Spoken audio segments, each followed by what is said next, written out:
Hello, everybody.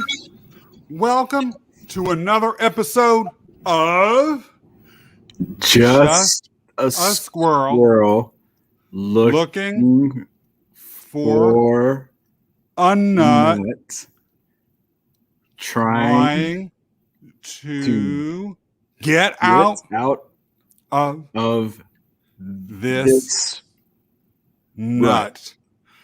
Hey, you did it pretty well for the first time. Hallelujah, and say it again. I think I like you. Everybody, it is good to have you back for another episode tonight. Unfortunately, our in-house Oracle Oleg is unavailable tonight, but we have with us someone who is going to be a regular co-host of this show every fourth Thursday. Trip Bodenheimer. Trip, you've been on the show before, but welcome back in a brand new capacity. It is good to have you. I am beyond excited to be here. I am jealous because you were looking so much better than me today. So, but yeah, I think I did. I don't think I did that great on there. I think my birthday singing last night for my wife was a little bit better than my rendition of trying to recite that with you, but I'm happy to be here. Hey, we're all works in process, except me. Because you know what? I am smoking hot. I am sexy. I've got on my shades. I've got my hair cut. I got my Nautica t-shirt on. I am badass. Now, I have to say, after going on and on about how beautiful, cool, and suave I look, Oleg stomped off the stage and isn't even going to come back for the whole episode. It's because he hates me. And Trip, I think you hate me too, but I don't care. I'm still going to be one conceited, you know what, in my yellow glasses, because I have the courage to not just be disliked, but to be hated. Have you ever been hated or even disliked? Melody says she likes me. I'm glad I've got one friend left in the world. What about you, Trip? Oh yeah. Have I been hated or disliked? Yes, absolutely. I think that's something that we all, to an extent, have to deal with, especially, oftentimes with success too, comes those two things you just mentioned. Has anyone ever told you to your face that they dislike you? Specific encounter, I can't really recall. I'm sure that's the crazy thing about it, because that's something that people, it's hard to come out and tell someone, hey, Scott, I don't like you. I don't like you. It's easy to go up to someone and say, hey, I really like you, Scott. You're amazing. Or, I love being around you. But it's so much harder to go up to someone and go like, I hate you. I can't stand you. Unless you're online. Senor, I just wanted to say hello. Nice to have you here on the show. And if I mispronounce your name, I apologize. You can dislike me for it, but please don't be hating. Now, why is it, Trip, that you think it is so much easier to say you like someone than not? Melody, as always, it is good to see you. And we want you and Senor's contributions and those of anyone else who might be watching today. It ain't the same without y'all talking back at us. Make us hate you. No, I think it's easier. I think it's, that approval, appreciation from people.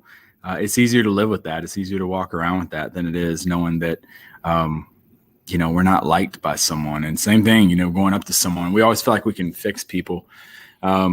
So sometimes we invest in them. We try to make them better, as opposed to just writing them off and saying, I don't like them. Do you ever write people off and just say, I don't like them? So unfortunately, I have done that before. I've tried to help them here and there, give them some pointers. And then I think, because there's an instance I can think of where there was someone where I basically wrote this person off. I was like, just can't get along with them. And tried to invest in them. But I think a lot of it was I was trying to get them to conform to what I liked, what I was looking for. And I think that's a lot of times one of the problems that we have. Melody, it is always good to have you here in the show. And thank you for being part of it with us over and over again. I just wanted to acknowledge that. That's interesting. So before I was here this evening, in my beautiful yellow shades, I was having Peruvian snack food on the streets of New York City with a friend of mine. We were talking Nice. about all sorts of existential things. Yeah, I said that just so you would dislike me a little bit more. Out of jealousy, because jealousy is a total motivation for disliking people. At least it's a reason why I dislike people sometimes. Maybe that's just me. Mhm. Anyway, we were talking about some serious stuff, and then one of us, I don't know who it was, it certainly wasn't me. It would never be me. It had to be the other person. So I just want to talk a minute about this mastermind that you and I are part of, because someone said some things that were really kind of hurtful towards people in this mastermind group. And I said, I have to say, I just really don't like this person. And this person left. One of the things that he did was he told the mastermind group members, I'm leaving the mastermind group because honestly, there's nothing any of you all have to offer that would conceivably be of value to me. So I have to be careful about how I waste my time and don't be spending it with people who I don't value. And I told him, I don't like that person. I don't like hearing that. Was it wrong for me to say that? Or was it really that, like you just said, he didn't meet my expectations for how he should behave? Were my expectations, is there a right or wrong when it comes to behavioral expectations from other people? I think that is kind of part of what it is. Like a lot of times if we don't, like you said, we say, I don't like that person. I can't stand that person. That's because they don't meet our expectations. They don't meet our, they don't have the same tendencies that we have. And I think it's kind of an easy way just to write. And then the envy piece that you mentioned too, with that, a lot of times, especially with social media like it is, and people are putting their accolades and their achievements, their family photos, I mean, anything you can think of out there. We look at that and we get envious, we get jealous. And for us, it's not what we're doing. And we tend to say, I don't like them. I don't like them. They're putting that out there. I don't like them. They're flaunting that. They're flaunting their yellow shades. I don't like them for that.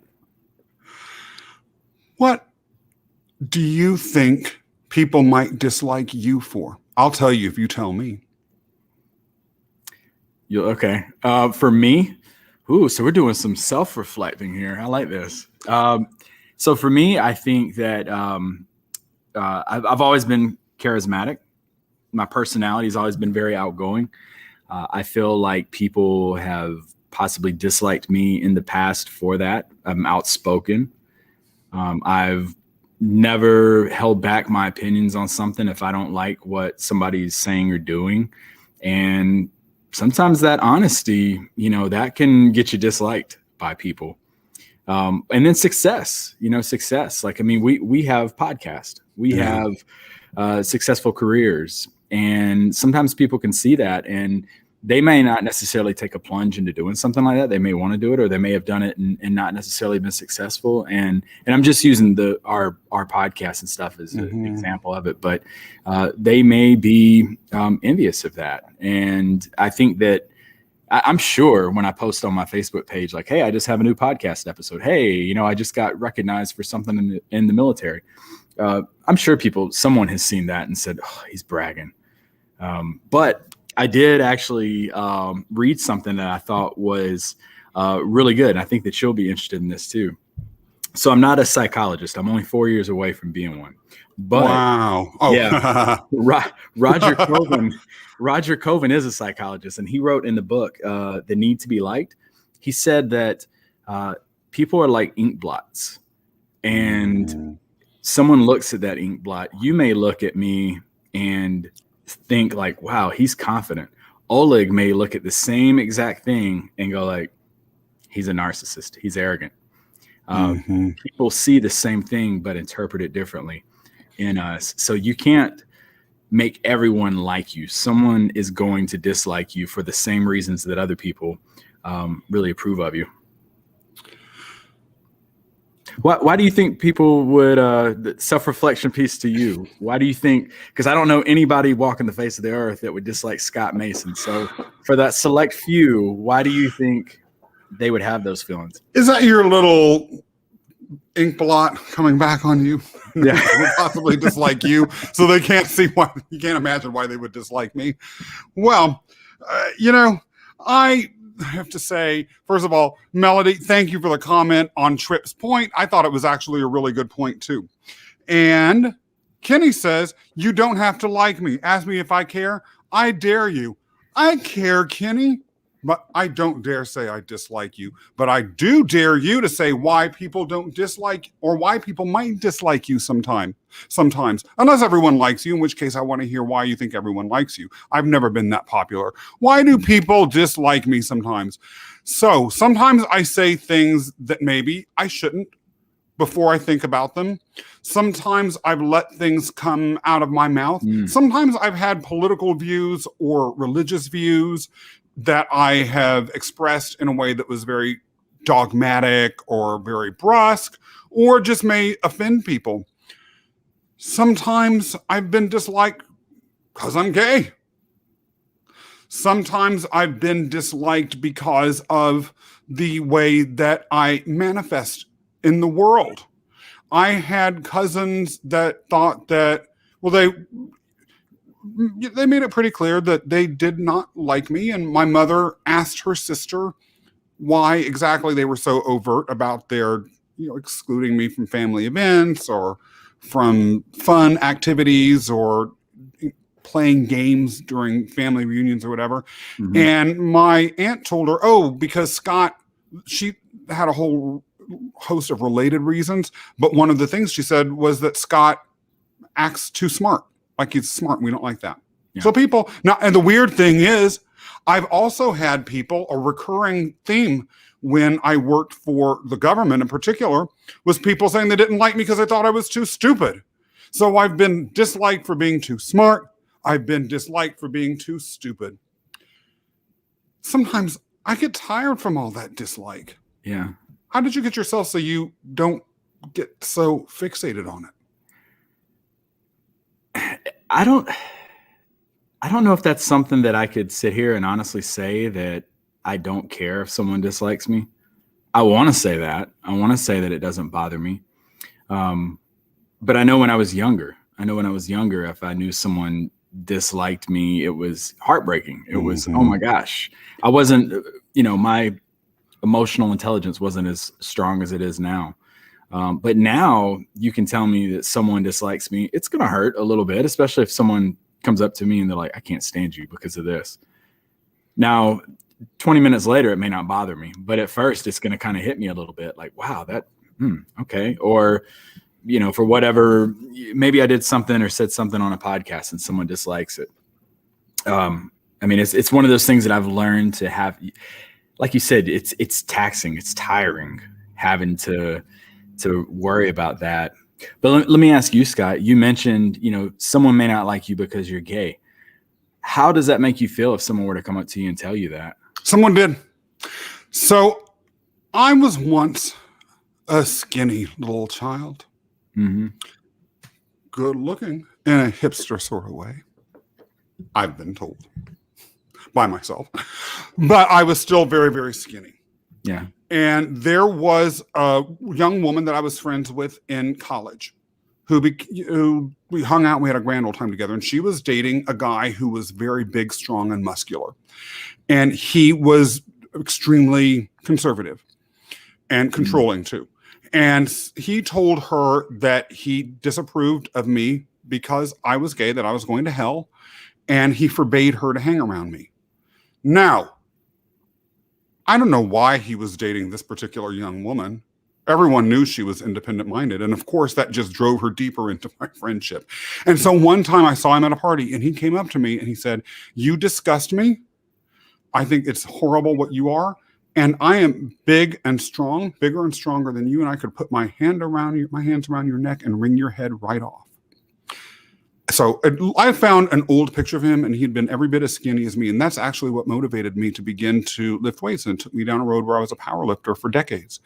So I will say someone did say that and it did affect me. In that case, his opinion about me being gay wasn't really at the thrust of what bothered me, but it was the threat to my physical integrity that bothered me. The fact that someone would dislike me enough to want to physically hurt me. I believe it was Melody or maybe Latasha one time who said, I told the story before, that they really were disliking what I stood for. are disliking me for what I stood for, not for who I was. But it was still what you were talking about, someone coming up to my face and saying they didn't like me. Oleg asks, do you believe that there's a grain of truth to every statement, including comments from others disliking you? And if so, what might be the truth within those comments? Well, there certainly was a grain of truth to this man disliking me because I was gay, because I was. But that is a good question. Have you ever found people's criticisms of you that may form the basis of them disliking you, having you rethink something about yourself inside? I actually have. Yeah. People have, said stuff to me that they've, feedback. One of the things we do here in the military, especially in the professional military education world, is we give feedback a lot with each other. And I had someone give me feedback one time and tell me something, and it was kind of tough to swallow, but I felt like there was a kernel of truth to what they were saying. And it's definitely something that sticks with you. You may not show it on, externally, but you internalize it a little bit to an extent. Now, did I make the change? I thought it was more of, personal feelings, personal bias on their end. But yeah, I do. I think that usually if someone says something to me, I like to internalize it, at least accept it. Now, if I choose to, move forward with it, that's a whole nother thing. But what about you? When someone says something like that, do you internalize it, or do you just kind of disregard it? There was a government agency that I worked at that did something called a 360-degree review. I'm sure you're familiar with this, Trip. Mm-hmm. I was not familiar with it at the time, and just in the event anyone watching or listening to this isn't familiar with the 360-degree review, what they did, at least what they did in this case, is an anonymous questionnaire was sent around to all levels of staff, above, laterally, and below, regarding every executive at a certain level and above. And some of the feedback that you get is really hostile and negative. Sometimes it's isolated, so they aggregated, in this case, all of the information that they got, and then you got an overall picture of how you were being perceived. So if one person just hated you just for no reason, maybe you'd given them a bad review and they were asked to fill out the application, their one answer wouldn't skew the whole 360-degree review. And there were things that were said in that did make me rethink myself. So there was a series of remarks actually about my personality. They said to the effect, and there was one in particular that stood out, but there were many comments like this. Scott's got a big voice and a big personality, and those are wonderful things, but they can intimidate certain young women who may not feel very confident. And I did have to think about that. I just assumed everyone loved me being big, loud, and in their face, and stomping around and being heard all the way down the hall, even if they were trying to take a nap. And it made me realize, really, just because I think it's fun and entertaining and that's leaning into who I am, that doesn't mean there's not room for modulation on my part. And it got me to remember, too, that although I have a lot of inner confidence, not everyone does. And part of my job as a leader was to give people the safety so that they could discover their inner strength and pull out that confidence, be something more. And my behavior was hurting that. Kenneth's going to be my new agent. I just read his comment. He's going to be my agent. Is it this one? Scott is a Trip, and Trip loves masonry. So, that was Senor. Senor, I will also tell you, Trip is very strong, so he probably would be a good Mason. And I will try and find Kenny's comment. Is it this one? I'm loud, savor the flavor of the awesomeness in that. I bet you are loud, and I am missing. Oh, here is the remark. Yeah, he's hired. Yeah.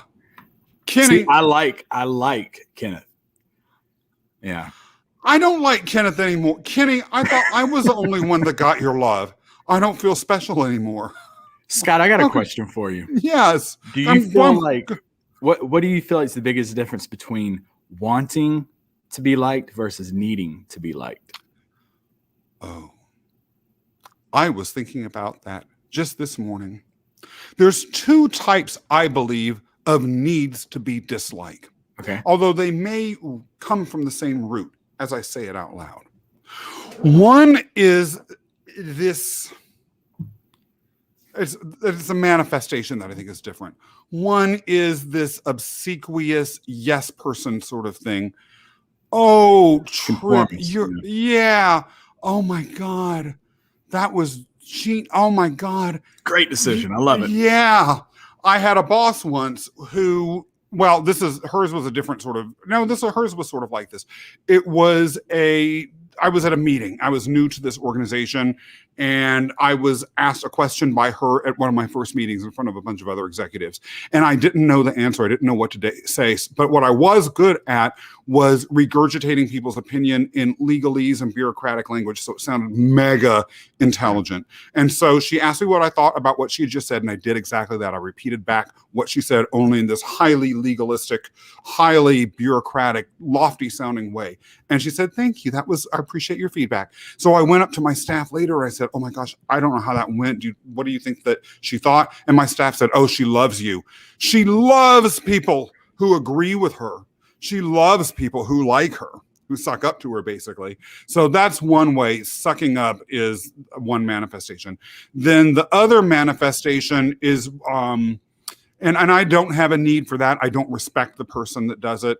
And I think that if that is something that you need, ultimately it stems from, or at least appears to stem from, both a place of insecurity on your end, at the same time, the need to diminish other people, which is highly toxic in my opinion. Yes. The other one is when you want adulation, public adulation, like certain public figures who just go and have rallies or concerts or special events where basically people come and spin their head around like Linda Blair and The Exorcist and go crazy seeing them. And to me, that's more direct narcissism. Look, I love, of course, if I'm in front of a crowd and they're going crazy because I've done a good job. Yeah. I don't like it if I feel they're just there to worship some projection of what they want me to be. Mm-hmm. What about you? Yeah, I think that was something I was thinking about earlier too, was the wanting versus needing. And I think that wanting, I think it could stem from, whether it's rejection, being excluded at some point. It could even stem back to, someone's childhood or a relationship early in their life, where I feel like need is more, like you said, in a job, that I need this job. Yes, I love that idea. That's the best idea I've heard. Absolutely. I've been guilty of that in my career. I've been guilty of that. That's how I got through basic training. I said every single thing that needed to be said, even if I disagreed with it. But yeah, I think needing to be liked in terms of a job or I think it could be like a form of survival in a way. Well, and that's the other thing. We talked in the topic description about the courage to be disliked. Mm-hmm. And we have carried on this conversation generally, and Melody and Kenny and the other remarks have been predicated on a social context, at least as I've understood it. But there are situations when the courage to be disliked can be framed in a radically different fashion. For instance, if you have, let's say you have a newborn child, mm-hmm. and your wife is out on maternity leave, or she didn't have a job all along, and so you're the sole breadwinner of that family, and you have a tyrannical boss, which all of those things have conflated together many times in the work history of, I'm sure, millions of people throughout the world. And so you feel like if you are not liked by that boss, you could get fired. And so not liking your boss, especially letting yourself be disliked by the boss, putting yourself in a position where the boss might dislike you, mm-hmm. actually takes on a different dimension of courage. Or do you think that in that situation, letting yourself be disliked moves beyond courage and into stupidity? I think a situation like that, it's almost more like strategic. Like, I think it's more of I'm going to dislike this. I'll dislike the boss, but I'll do what is best for my family. Mm-hmm. And I think there's so many people that possibly go through that day after day after day. And because if they like you, it's almost like it increases that influence that you have on them and that they have on you. But do I think that's necessarily right? No. In a perfect world, we'd be able to tell any and everybody how we really felt when they do things. But I think I think it's more strategic than anything else in situations like that, because you want to keep your job. You want to get that time off to be with your wife. So you'll say and do the right, and that courage. Yeah. I mean, that's the piece we're talking about. I think that sometimes we kind of swallow that and do what's best for ourselves. Oleg asks, is it courage or confidence to be disliked, or are they the same thing? That's a good I'm question. actually interested. Tripp, why don't you tell us a little bit more about what you do for a living before you answer that? I think that actually has some relevance to this particular question. Yeah. So for those of you that don't know me, I am currently active duty in the Air Force. I am a professional military education instructor. So I teach new instructors how to teach. I teach them public speaking skills, questioning techniques, all of that good stuff. I feel like we're constantly under a microscope because we are briefing in front of large crowds. We are briefing in front of our students all of the time, doing podcasts. Got my own podcast as well, so my voice is being out there, and constantly being critiqued and being told. We get feedbacks after every single one of our classes. And there are times where we read those feedbacks and someone says, I don't like Sergeant Bodenheimer. I didn't like how he did such and such. So yeah, I feel like I'm constantly getting that feedback from them, or feed forward as we call it, being able to accept it and make the change and move with it. But teaches people how to teach. Yeah, basically I teach people how to teach. You got it, Kenny. Yeah, the instructor of the instructors. But yeah, so what was Ola's question? The courage or confidence to be disliked? I think with me, being disliked for what I do, and not everybody loves the military either, and I get that. People will, for as many people that come up to us and tell us they love us, there's that many people that don't, because they don't like what we're doing. And I know that there are people out there like that. But I think for me, it's confidence. I think for me more so. I understand I'm doing my job. Not everybody is going to like me, but I'm going to come in. I'm going to try to do it my best, and I'm going to serve my country. And if people don't like it, then I'm confident in doing what I do, and I'll move forward with it. If Adolf Hitler were to crawl his nasty ass out of the grave and come up to you and say, I don't like you, how would that make you feel? I'd say ditto. So I'd go Patrick Swayze from Ghost and say ditto. So yeah. And that's a good point too, because I think it kind of ties back to love and how we view people. If my mom were to come up to me and say, I don't like you, I love my mom. So that would hurt. That would really hurt. I would never love Adolf Hitler. So if he were to come up to me and tell me that, I would say, okay, good. See, I think it kind of goes on that level I think it kind of ties into what level that relationship is with someone. What are your thoughts on that? There are people that I have been proud to have dislike me. And I will, without hesitation, say, please dislike me. Yeah.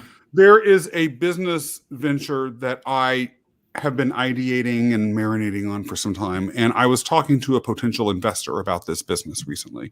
And she said, Scott, if you run this business, there will be certain people within a sector of our organizational community here in the United States that will gun for you. They will hate you. And if you have any success at all. Well, it so happened that those were people who had values and have values that I detest, that I think are inhumane, that are repressive, that are wrong-headed, all of these sorts of things. And so my attitude was, good, please. I hope they gun for me. I hope they hate me. I'm looking for that fight. That's Awesome. It could bring me more exposure, by the way, but also it forces into public discussion some things that I would love to have a discussion about. If, on the other hand, it is a situation where they personally may annoy me, but ideologically or in terms of what they do in the world, I admire it and respect it. That might be a little bit more complex of a question. For instance, if I obviously, because of my age, never knew Martin Luther King Jr.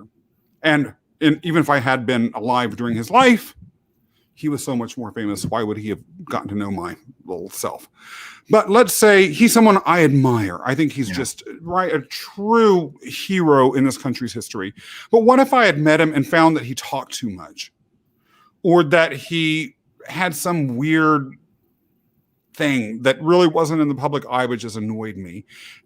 And what if he said, Scott, I don't like you because you felt you felt like you should be wearing yellow sunglasses, and really that's annoying. Do you have to make such a show of yourself at the top of the hour? Why can't you just let your thoughts carry the day? That sort of thing. And if that were the case, if he had said he disliked me, it was over something I didn't care about, but I still respected him with such vehemence, it might have troubled me. It also might have been disconcerting for me to know that I kind of disliked someone whose views I still thought were extraordinarily heroic. Do you ever find yourself trying to change to get someone to like you? In work situations with toxic bosses, yes. Otherwise, yes. I used to, when I was younger, I think have different personas that I would put on when I was around certain people. If I thought, for whatever reason, if I idolized them, or I thought that they were really someone that I wanted to be aspirationally, or if I wanted to fit into some circle that I wasn't really a part of, I would modify my personality. Yeah. That's something that with maturity I have moved away from, but I'm not proud of the fact that that was something that I used to do. It was really being inauthentic. And the scary thing is, in my opinion, many times if people want to see something, or they want to see you a certain way, they will, even if it's not authentic. What do you think? I absolutely agree with you. And I think it's very exhausting. And previous job that I had, there was someone that I worked with, and I was like, I swear this guy doesn't like me. No matter what I do, they don't like me. And I felt like I was constantly trying to change who I was so that they would give me that approval. They would like me. And for what reason, I don't know. They didn't have any sort of influence over me whatsoever. But I'm like you. I think the older that I've gotten, I've started to, kind of go with the saying, you can't fail at being you. The only person that's going to be good at playing the role of Trip Bodenheimer is Trip Bodenheimer. And what about someone you want to date? Yeah, I would change it. No, I think because that's one of those things too that, when you start dating, and it's been a long time since I dated, but when I met my wife or when I was dating, yeah, you would try to figure out how people were going to like you. And that was the whole purpose of dating, was getting someone to like you. If they didn't like you, they weren't with you no more. But, I think that's the beautiful thing about like marriage and stuff, is people like you someone likes you for every single quirk that you have, even if it absolutely drives them up the wall. They still like you. They still love you. And I think it's that level of that relationship. Oleg had a good question. Yeah, there it is. Do you, first of all, before we get to this, because it sort of leads into what Oleg is asking, do you find it easy to tell your wife things about her that she doesn't like? And does she find it easy to tell you? She might be listening to this. Does she tell you things about you that she doesn't like? Yes. Yeah, absolutely. We tell each other stuff about one another that not that we don't like, that we feel like can improve. So with that, I'm gonna totally get away from talking about my wife, because if she is listening to this, I got to go home tonight. But there have been, so we do a feedback thing at home, and no, in the course, not at home. in our course where you sit down and it's like speed dating, but you basically tell someone, like, you're good at this. This is what I like about you. And this was like 3-4 years ago when I came through the course, and I sat down with someone and I told them, I said, I felt like they were going to have a relatability issue as an instructor. They always made phenomenal grades, and when they made a bad grade during the course, it really tore them up, and they didn't want to talk to anybody. They were, obviously upset about it, and they made a comment that really kind of struck me the wrong way about how, I don't make bad grades. I make great grades, is basically what they said. So when we were talking to them and they said, they gave me feedback. They gave me the cookie cutter feedback of, oh, you're going to be a great instructor. And I said, okay, well, let me tell you what I think about you. And I told him, I said, I didn't like the fact that you said, I don't make bad grades. I only do A's. That was their comment. And I said, what are you going to do when you have someone sitting in front of you that's failed a test or failed a performance evaluation? Like, how are you going to relate to them? How are you going to see what it feels like to be in their shoes? I gave them that truth and told them, I felt like that was something they had to work on. They said, okay, you know what? I just thought of something about you, and tore into me because I gave them that truth on something I didn't particularly like about what they said. And I think sometimes hearing the truth about why someone doesn't really care for you triggers something in somebody else to where you get that little bit of honesty and truth out of them as well. I want to take a second and acknowledge one of the best business people I've ever met in my life, my total Brooklyn homeboy, Antonius. Welcome to the show. It is good to have you here, and thank you for participating in the discussion. I find it very difficult sometimes to tell people that I dislike them if it's someone that I've had a history with and something has changed. Or if the thing about them that I dislike is something that they really can't control or that is core to who they are, even if I think they're a good person. Why do you think that is with the history piece? It goes as to something I find continuously challenging, which is the extent to which the existence of a historical relationship with an individual justifies it continuing. Do you ever think about that? As I've mentioned before on this show, during the pandemic, many of my personal relationships changed. Some deepened. Some relationships, like you and Oleg, came out of nowhere that have become very, very fast. And then others that I had for a long time in my life have transitioned away. And in one case, not only did the person come to dislike me and who I'm becoming, but I don't know that I liked who that person had been becoming. And telling him that, it didn't quite come to that, although we both mutually agreed that we didn't really like each other that much anymore and it was time to move on. It was hard because we'd been friends for over 30 years. Do you think it's the growth piece? Yes. I'm a firm believer in that. We all grow. Yeah. Sometimes you grow to where you look at someone, you're like, I don't like that anymore. Yeah. What do you think about social media? How do you think social media plays into like the dopamine aspect of it and the likes and the follows? If they like and follow me, I love them. They're my best friend. No, seriously, it is part of why I actually do attach some significance to that is because someone is taking the time to express themselves. No one has to even press a like button, let alone do what Kenny or Senor or Antonius or Oleg have done tonight, which is to comment, to actually show thought and engagement. So I do appreciate that. Uncomfortable questions improve communication. In my experience, improves understanding. And thank you for saying that. I think that's a very well taken piece of wisdom that goes back to the point we were talking about a few minutes ago about having these conversations about changed relationships with people and telling people that we dislike them, whereas where we might have a historical legacy. Thank you very much for that, Antonius.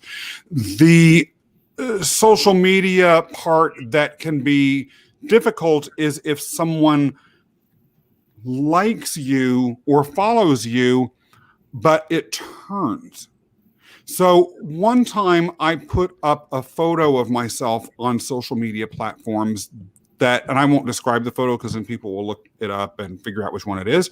But it was one that certain people that I barely knew didn't like.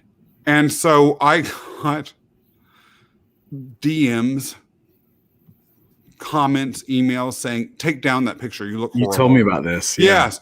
Yeah, I think I may have mentioned this on our podcast or another. And that's a situation where then the dislike that I got actually did affect me. At the same time, it made me understand that not all liking is without strings attached. And that's maybe part of what comes to the original question, which is, do you have the courage to be disliked? Yeah. Because if there are strings attached to the liking and that like has the strings become chains, then it doesn't take courage to be disliked. It can be liberating. Yeah. I like Oleg's comment about what kind of impact would social media have on mental health as well as our human development if all platforms had a dislike button. I think that is a really interesting question because I think, that chemical release that we get in the brain from the dopamines of getting those likes. And so we measure a lot of success by that too. Yeah. I've seen there's like studies out there to where people will take down a photo or they'll take down something if it doesn't get the amount of likes that they're wanting. And look at it, even if you have like a YouTube page, you can filter out comments. Yeah. That people post in there. You don't like the comment, you're like, I'm not letting that be seen. I'm not putting that out there. Yeah. So I think that has a lot to do with it. And yeah, I think the mental health piece, I think absolutely. I think especially for younger people, brains are still developing. They're still, trying to figure out themselves. And I think that it can be very dangerous for someone, that need for approval, that need for being liked, that need for being wanted from somebody. Let's see. Yeah. And that's a good question. What do you think that, even like with social media, a like even represents? Sometimes I think it is an expression of general support. Sometimes I think it is that in one way or another that affected another human being. That's how I take it. You think it could just be an acknowledgement? It can be one of both. Yeah. But the acknowledgement generally is some sign of goodwill. Yeah. I take it that way. How do you take it? And if you put up something and absolutely no one likes it, do you care? No, I don't. I don't. Now, if I was, if my podcast was, if I was trying to make profit and trying to make a living off of it, and that's what I needed to do it, yeah, absolutely, I would. And that's why even like with, the Shadows podcast, like my Instagram, I've built it organically. I didn't need a massive number of people on there so that if someone were to see it, they'd say, oh, wow, he's really liked. Even when I was starting out and had 30 people like it, it was, hey, I'm good with that 30 that have approved it. Senor says, I never delete anything. And that actually raises another good question. If enough people disliked it, would you take it down? What if it threatened your career in the military? It wouldn't go up. It would. Well, Yeah. what about these situations where people say something, put it up on social media when they're like, let's say 18, and then they're 32, and people suddenly realize this kind of really wasn't that cool. You maybe should have said, I don't like Celebrities. All the time with celebrities. You see it happen. They'll post something from like 2004. And then something pops up now. And how does that impact them? Would you want to be a celebrity, Trip? Kenny, No. I know you want to be a celebrity, so you don't need to answer that. Already is. Already is a celeb. No, I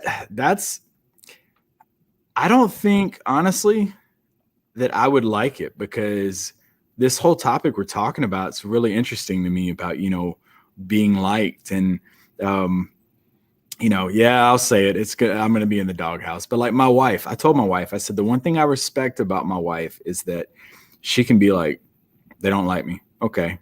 me, I'm like, why don't they like me? Mm. That like, what was it about me? Like, I feel like I need to change it, or I could, maybe it's something I could fix, or maybe it's something, it's a blind spot that I have. But I think in terms of being a celebrity, I would probably be that guy that would read comments and read, what people are saying about me. And yeah, I don't know. What you're on the verge. Oh, How about you? You're really close. You're like on the verge of celebrity status. So like for you, how would you handle that? Well, I'll tell you once I get closer to that verge. You're at the hub, New York.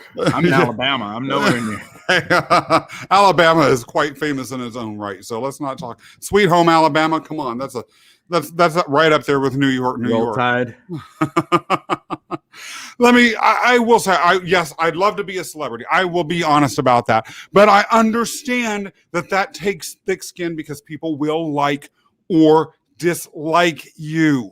Mm-hmm. They will like or dislike you, and you have got to be prepared for that. And so much desire. The reason why I would like to have a higher public profile is simply because the message I believe I am merely the avatar of would have the possibility of really being out there to impact people and to change the world.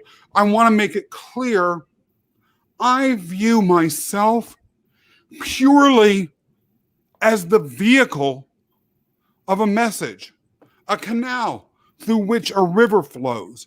So me being able to be a successful conduit for a message that I think that the universe wants to have heard would require a higher public profile. The reason why I'm very specific about that is because A, I just generally have this opposition to narcissism, but B, because on the topic of narcissism, some people, I believe, not ever having personally known anyone like that, but based on behaviors that I observe, some people want to be celebrities merely to stroke their ego or to fill up a hole inside that they need filled. And that's a very different story. It isn't about a message. It's about them. And as you may tell or guess from my facial expression and my tone, I personally have a problem with that.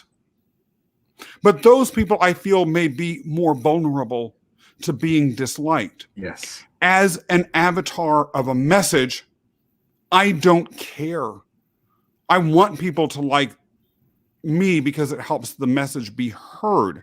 But the message, I am inconsequential in relationship to its substance. It's never, ever, if I have any conscious choice in it, just about Scott. So more of a platform. It's more of a platform for something that's bigger than me. Oleg's asked some pretty good questions. I think you answered that one. What does being a celebrity represent? Having that platform. Being a voice for the voiceless. Do you ever let the opinions of others take ownership of you and your own truth? And do either you think you can prepare yourselves for being famous? I often wonder about that second question, because if you look at, I think Disney is like a good example. All the child actors and stuff that have come through there, and what the trauma that it has done to them, like later on in their life, even in like their early 20s. I think that it's had an impact on them. But I think for me, in terms of, can you prepare yourself for being famous? I think you have to be able to be willing to accept feedback and to, hear opinions from other people. But you're not gonna, even, DJ The Rock, not everybody likes him. Not everybody does. I could hang out with him. He's always invited to come down to Montgomery and work out with me. But I'm sure there's other people that are like, my wife she sees him and she's like, oh gosh, The Rock, here we go again. But majority of the people love him. But I think that, I think you can prepare yourself for it, but I think you have to, you often wonder what it does internally to people, that success. Yeah, particularly if, like you said, it happens at a young age. Britney Spears, all Hmm. that's going on with her right now. Not that I focus on Britney Spears, but I've seen some headlines in the news. She had a little spot where she had my haircut for a while. I kind of like that. I thought that was cool. And then Michael Jackson. I saw a picture of him from the day he was dangling the baby over the rail of a Balcony in window. Berlin, yeah. Yeah. And I was thinking, I wasn't even focused on the baby. I had forgotten his face. And I kept thinking, this is what lack of preparation or the psychological capacity to deal with that level of fame did to another human being. Mm-hmm. And that made me feel very, very, very sad. Yeah, can't please everyone.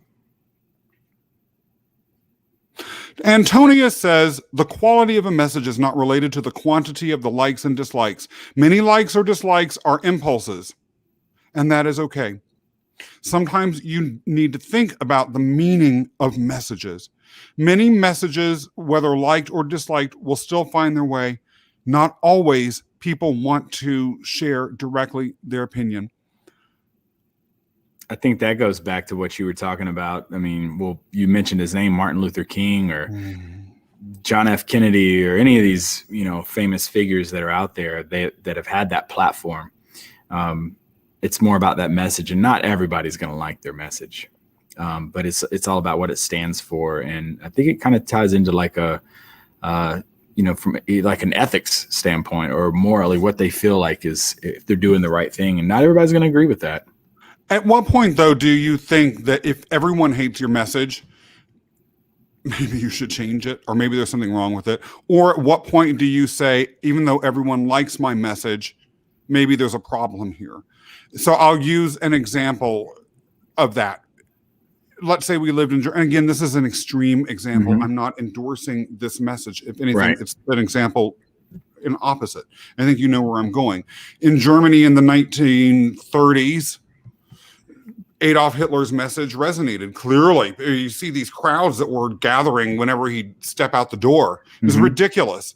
And so he was extremely popular, but I have to wonder, was the mere fact that so many people thought it was a wonderful message didn't mean that it actually was right or ethical. Was there a point where sometimes if the masses like it that much, maybe that's a sign that there's an issue there? Or the opposite? I am sure in fact, I know for a fact, during the early days of the gay rights movement is a famous example of this. People really rejected them and thought that these allegedly mentally ill people demanding to have equality of treatment under the law was itself yet another example of how demented they were. And they still, even though no one believed in them, they still held on to it, and history appears to have vindicated them. When I hear like situations like the two that you just brought up, I'm automatically drawn to the people that go along with it or go against it. Because, what do you mean? So, for example, like Nazi Germany, for example, did people like what he was saying or go along with what he was saying because of the consequences if they didn't agree with that? Kind of going back to that, like wanting versus needing. Or same with, gay rights movement, where people saying, no, I don't believe in that because of how people would perceive them if they did go along with that. So hopefully that sounds clear. So like, were people just liking the idea based off how people were going to perceive them? Or do you think they really internalized and believed in the cause or going against the cause? I read that during the Trump presidency, there was data, and I'm not making a political statement for or against his administration, to be clear about that. And I certainly am not asking you as a member of the service to make any political statements on this podcast. Oh, yeah.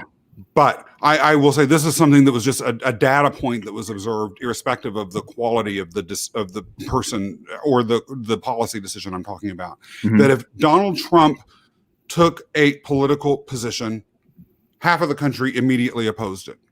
even if the day before they had been in support of it. He supported it, suddenly public opinion shifted. Yep. And so to what extent do you believe liking or disliking, and that example seems to point to a particular answer, that liking or disliking someone governs the ethics of how we're viewing what they're saying? Oh, I absolutely think that goes into it, because I think that, I mean, people, personal biases play a part in that all the time. You can love somebody, they can say something, they can have that platform and they can say something. I see it all the time with I think political figures are probably the best example. They can say something, or a celebrity can endorse something. Right. Now, Oprah is notorious for being able to have that magic power. Yes. Or, I mean, I see it with especially younger people that are out there. A celebrity will come out and say, like, I endorse such and such. This individual over here may have no idea anything about this topic, but what do? They endorse it because this person endorses it. They love it because this person loves it. And I think that biases do play a part in that, based off how you perceive someone. And there's a lot of stuff. I mean, we were talking about President Trump. There's things that he said that may not have, because I'm not going to point to any specific topics, but he may have said something that could have on paper been a great concept, been a great idea, saved everybody tons of money. But there's going to be people out there that are like, it's a bad idea, I don't support it. Well, it was the same thing, honestly, with Obama too. Mm-hmm. He adopted ideas from the other party that the other party had endorsed. And all of a sudden, when he endorsed it, they thought it was a bad idea. Mm-hmm. And so I also don't want to point to one political party or one political figure or another as uniquely facing these issues.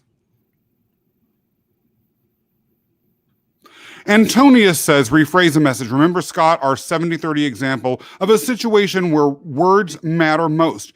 You just have to invest more in communication. It will improve the quality of the message, still liked or disliked. So to be clear about what Antonius is talking about, 70-30 was the proportion of communication that goes through verbal language, the actual words that we use, versus body language and other nonverbal forms of communication, which is a fascinating point. Thank you for Antonius for raising this, because it also raises liking or disliking someone. To what extent do you think it is their words, or do you think it is these other nonverbal qualities that may not relate to the words? That's interesting. Yeah, because I teach a lot of nonverbals, like how to read people's nonverbals. Talk to us a little bit about that. Give us a crash course, if you will. I want to know. Yeah, I think a lot of times people, I see it in our career field all the time, where someone comes in and they are introverted. They sit back and they use their nonverbals to do a lot of their speaking. And oftentimes people are like, they're rude. They're, because they don't understand something. They'll go like, they're just trying to comprehend it. But people read those nonverbals and they say, oh, without them saying a word, they've already made up their mind as to how that person is. So I think nonverbals, judging someone simply based off those, I think can be dangerous. I've learned a lot of times just by looking at someone like, man, this person looks like a jerk. And then what happens when they open their mouth? Sweetest person. Nicest person you could talk to. You got to invest in them. So I think nonverbals can be kind of a showstopper for, interacting with someone, getting to know them a little bit better. And I think that, I like that 70-30 concept of letting the communication, letting the verbals, I think those matter the most. But you got to take into account those nonverbals, especially when getting to know someone. With that, I'm reading Oleg's comment here. Would that theory not only work if words were exact? I find that words are inexact half the time. If you don't even know what I'm trying to express through the spoken or written words. What do you think of that, Scott? First of all, I can relate, Oleg. Half the time, I don't even know what I'm expressing. I'm here talking about myself being an avatar for a message. And then word salad comes out of my mouth.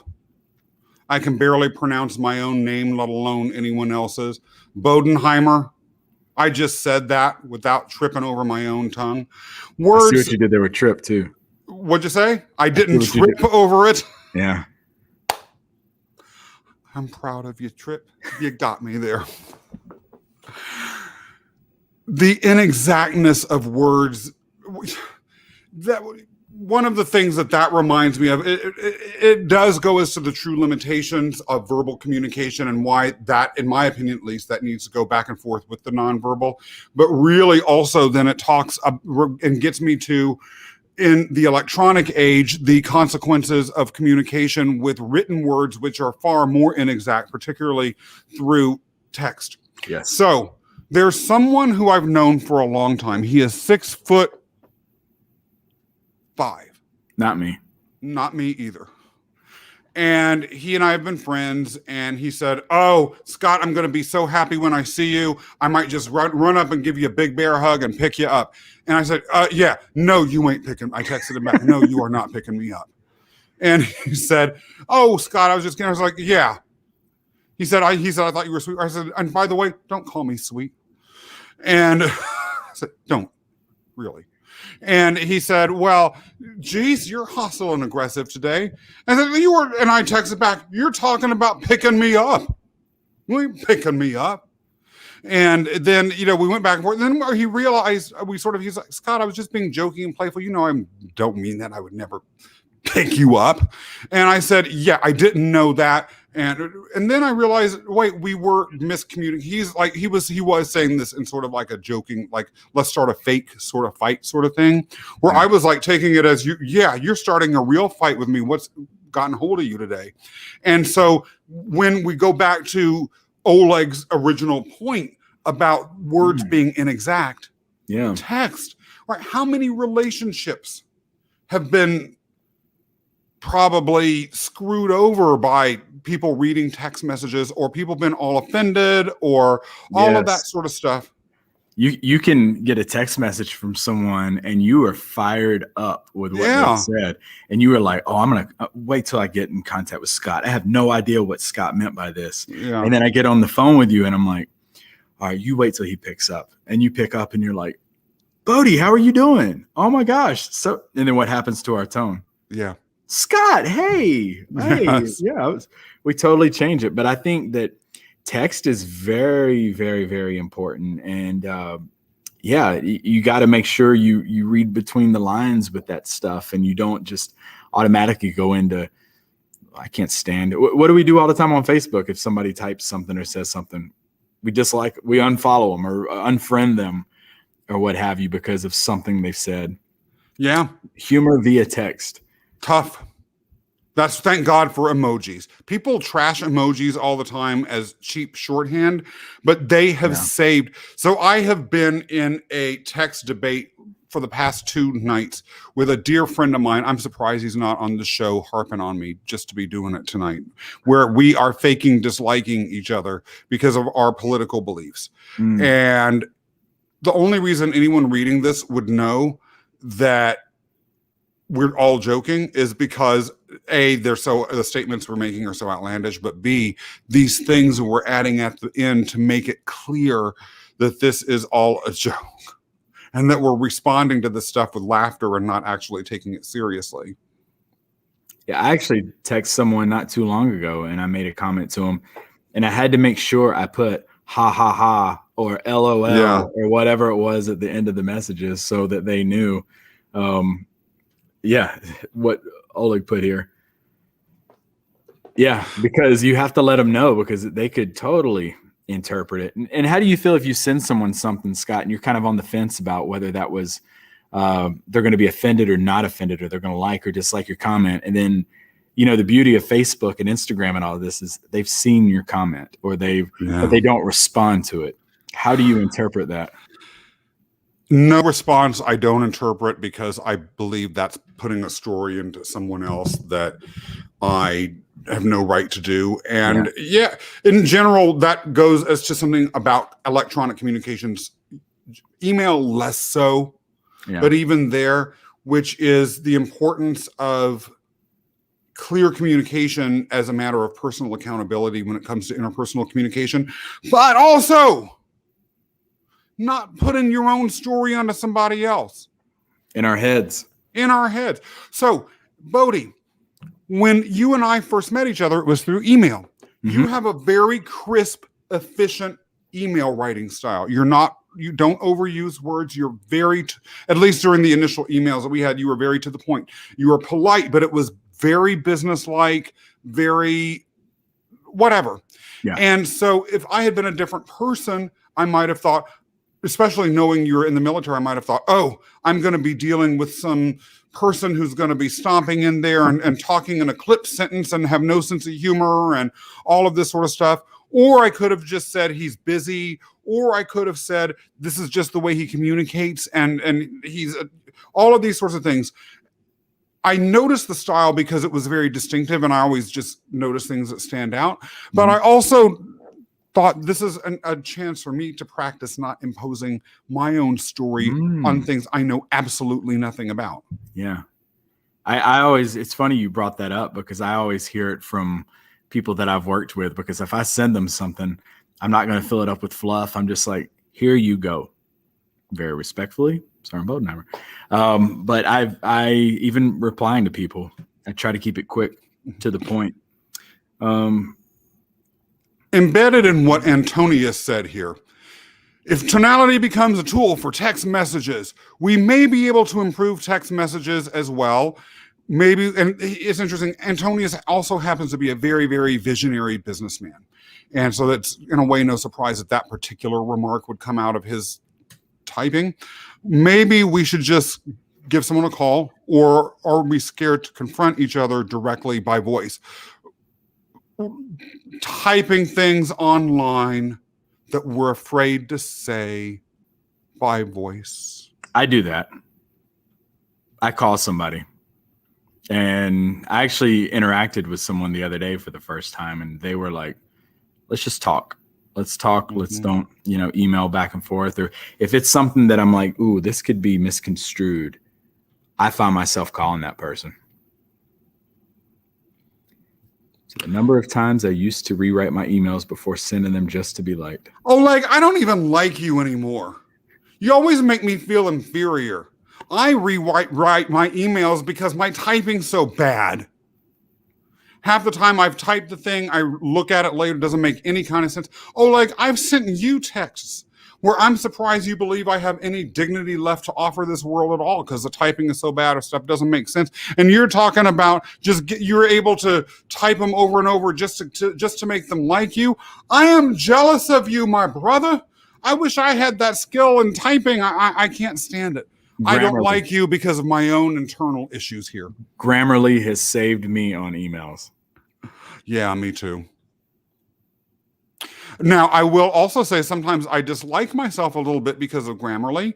I get high scores in some areas, but when it comes to accuracy of my typing, I always seem to end up in the lower percentiles. You said something right there that sparked something in me. We've been talking about being liked and all of this. When do you think, because we've all had moments in our lives, how are you right now, like Scott Mason, with liking yourself?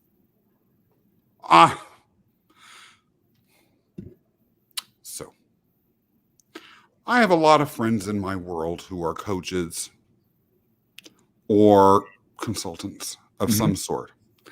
And I tell them quickly, do not say these things to me. You have imposter syndrome. I don't.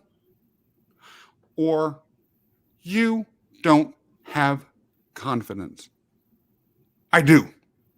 I'm not saying I have no faults. I certainly have tons of faults.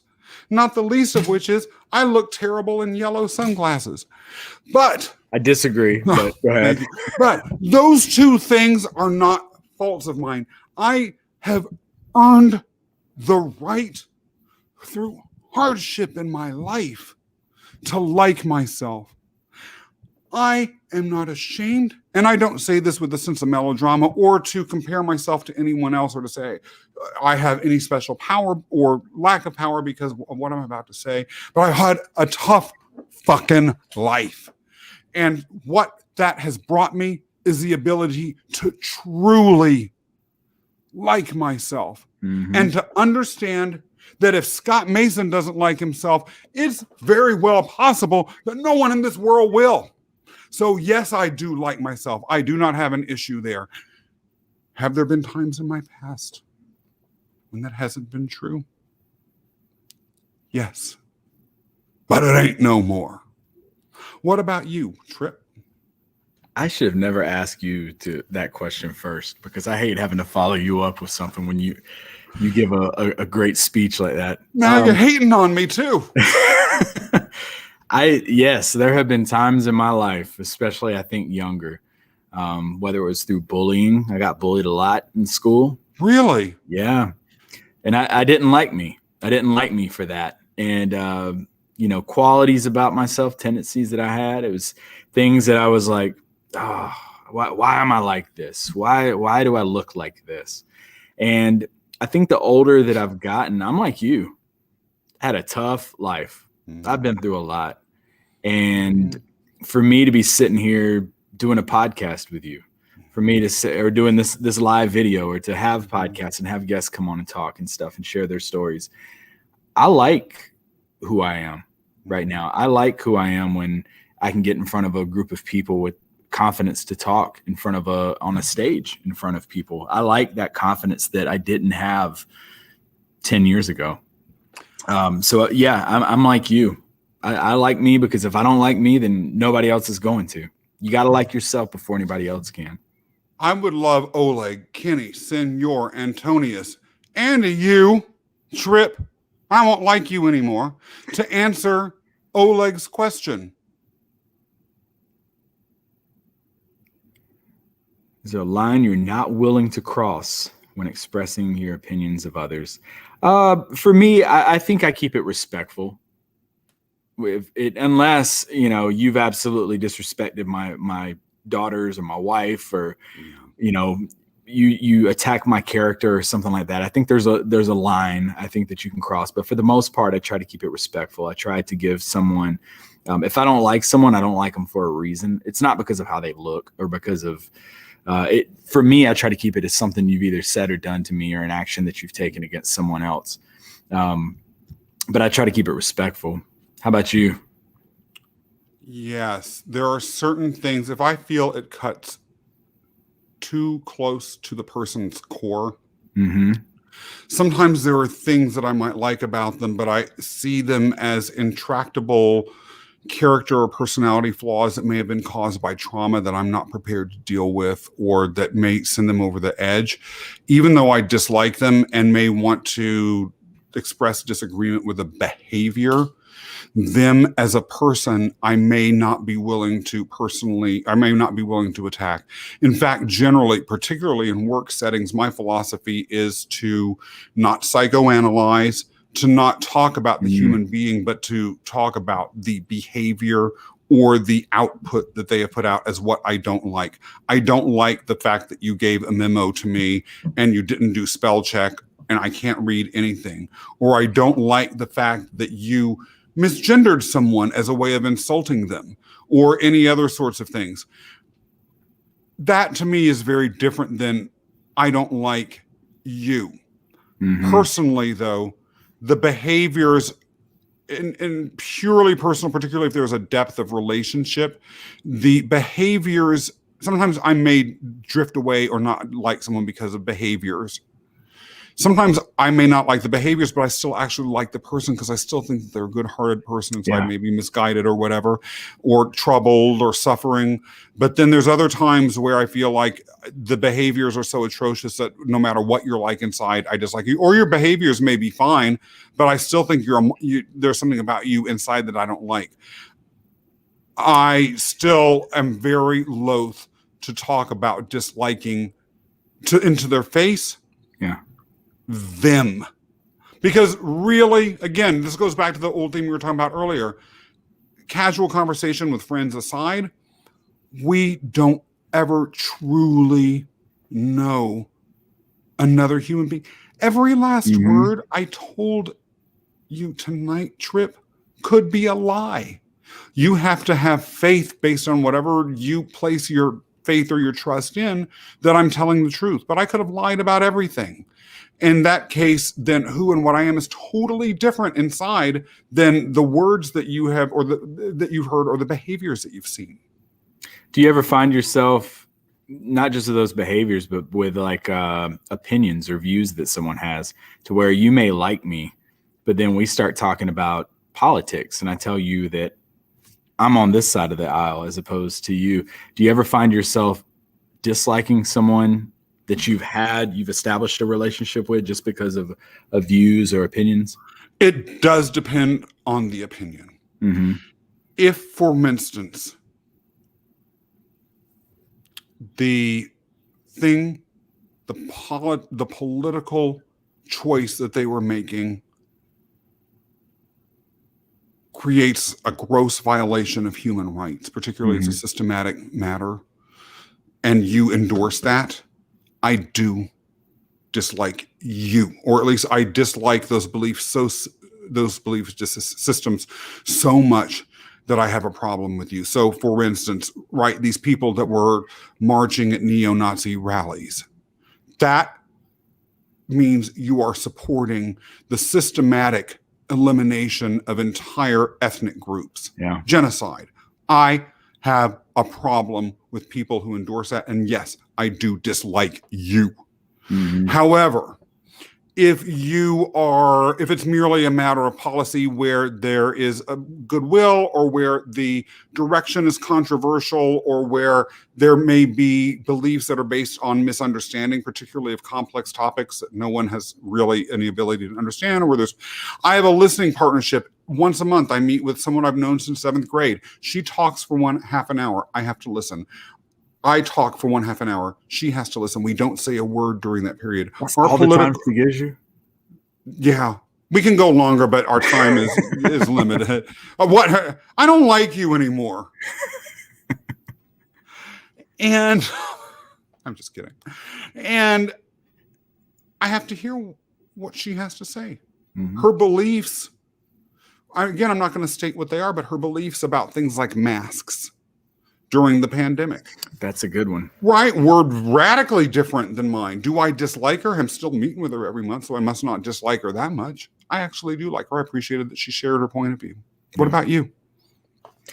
Yeah, I think the mask is like a really, really, really good example of that, because there's been good friends that I've had who I've talked to them, and them and myself, we are on two different sheets of music when it comes to our opinions on that. And they are like over the top about it, about like forcing it on you, telling it to you. And I think Oleg could put it in here. Agree to disagree. That's something that I've gotten better with through age. I think when I was younger, I would say, totally different opinion than me. I don't like you. And now I think I respect where they're coming from. It depends on what it is, though, because like you said, if it becomes, if it's just pure evil, or your opinions are way too radical, then yeah, absolutely. I'm still going to be like, no, you're way too far out from where I see things at that point. But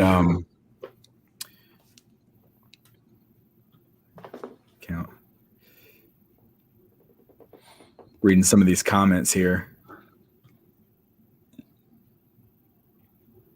Am I being part of a listening partnership right now? Does this count? Ha ha ha. Oleg. I love you so much, but I think that you have illustrated quite amply through your participation in this conversation that you don't just have to sit back and take it. I love you, my brother. And Kenny, I don't think you would just sit back and take it either. What about things that you might have disliked someone for, but you realize over time they were right? Has that ever happened? And then do you suddenly like them again? Ooh, I wish that has happened. I wish I had a good specific example. I'm sure driving home tonight, I'll think of one and say, I'll have the George Costanza and go like, that's it. Yeah. The jerk store. But yes, I have. There have been things that I have, I would say disliked about somebody. And over time, I look back or something happens, some moment happens, or I become more educated on something. And I think we do it a lot with things that we're not educated on. I think we find ourselves doing, especially now where everything's so quick and everything's right at our fingertips. And you see it with, all sorts of different opinions and topics that are out there. If somebody jumps on board with something, has done zero research on it, they'll dislike you because you don't agree with that. But after doing research, you're like, ooh, maybe I shouldn't have disliked Scott for that. That actually makes a lot of sense now that I've read this or seen this. I'm going to talk about some things that everybody likes. The first thing I'm going to talk about is our invisible co-host who was aggressively participating in this conversation through the chat. Thank you so much for being a part of it that way, Oleg. It was different. It was different and awesome to see you in a very, very unique light as a participant in the show, at least as an audience member. Oleg, you have 2 podcasts. A lot of people like them. I love them. Mm-hmm. Anyone that dislikes them, you're not human anymore. You don't count. Nope. First is called The Power of Your Story. And I don't phrase this as well as Oleg does, but I will describe it as an opportunity for people to use story as a way to reframe their life experience and to view the world through a different lens. Oleg, I'm sure will correct me later, but it's called The Power of Your Story. Find it on his Instagram site and on his social media if you follow him there, and you should. The second one is called Overcoming Odds. You can find that through his nonprofit's website, overcomingodds.today. And the subject matter of that is self-explanatory. It's incredible stories of people who have changed their lens and their perspective in the world by overcoming obstacles. It's inspiring. And I will say this for anyone, Antonius, Senor, who might not have actually had a chance to listen to Oleg's podcasts, his approach is very unique. Being on his podcasts, either one of them is more of an experience. Yes. And that I really find transformative. Trip, what is that sign behind your handsome face that no one would dare bully say? So weird to have that behind me. Yes, I have the Shadows podcast. We just had our 46th episode. We've had plenty of them out. Casey Berman, you may have heard that name before. Absolutely. Yeah, he was this week's guest. So what we do is we basically believe everybody has a shadow. Everybody has that dark moment in their life they've had to overcome. We chronicle people's journeys. We've had Scott on here. We've had Oleg on here. They shared their stories. So, I mean, if you like what you're hearing from them and you haven't really heard like their story from beginning to where they are now, they have awesome experiences that they've been through, and they share those on there. We actually have a newer show starting pretty soon. Yes, I saw a promo for that. Why don't you tell us about it briefly? We have a new one called Rise from the Shadows, which Nina, you know Nina Choi? I heard you got connected with her. Yes, because she heard me on your show. Yeah, well, so Nina, who is phenomenal, she actually, I'm going to credit her with the name of that one, but basically what it's going to be is almost like a TED Talk of sorts. It's going to be 5 to 10 minute little mini doses of shadows, but someone's going to get up there and they're going to basically just talk about some life-changing moment that has happened for them, how they overcame it and got to where they are today. So definitely check it out. We have a brand new website, theshadowspodcast.com. Go over there and give us a 5-star review. Thank you. Scott, what about yours? Purpose Highway. PurposeHighway.com is where you can find it.